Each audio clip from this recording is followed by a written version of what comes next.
I went to a funeral not too long ago, and the funeral was for an elderly lady who grew up in the 1940s and 1950s, and that was during the big polygamy raids in Utah and Arizona. There was quite a concerted effort by the government to wipe out polygamy, and it was encouraged by the LDS Church as well. They were working together to make that happen. They were taking down license plate numbers and following people to their work and seeing where they went after hours, the police and private investigators or private people from the LDS Church, ward members and bishops of different people. And anyway, she was a part of that. She was a child during that time, but she remembers some of her father's wives going into hiding. She also remembers lifting up floorboards and hiding information under those floorboards.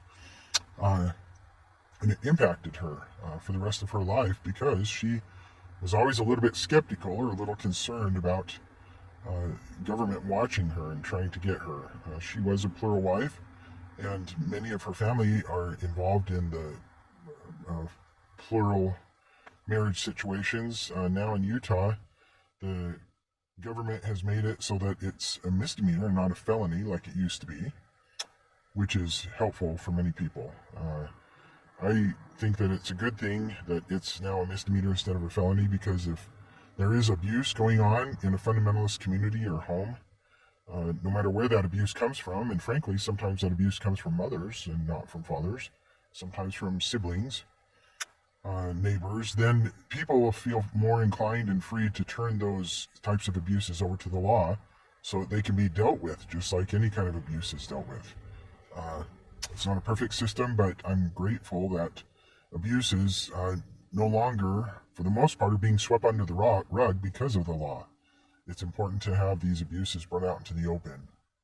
And there's a culture among the fundamentalist community that is, they honor the elderly, they honor the past, they honor the original doctrines and practices of the church, and it continues on.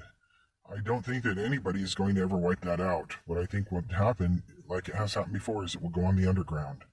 It went on the underground during the early days of the church, and then when John Taylor and Wilford Woodruff were presidents of the church, Lorenzo Snow and Joseph Smith, plural marriages were still performed, even though the church said, we will not do it. And they kept their word. The church never did it. It was leaders of the church in various degrees or capacities who continued on with plural marriage. It went on the underground, and people did it by going to Mexico or Canada or even here in the United States secretly. That's what would happen again today, but with abuse. We don't want that. I am opposed to abuse, firmly opposed to any kind of abuses, and desire that be rooted out. Sometimes it's easy to turn a blind eye if it's your own community or family member, but it can't be that way. Abuse needs to be rooted out. So anyway, I'll start with funeral and talk about abuse, but she was not an abusive person. She was a kind and caring person, beautiful person, and lived her life as a testament to her beliefs, a testament to God and to Jesus Christ. And she showed who she was by her actions.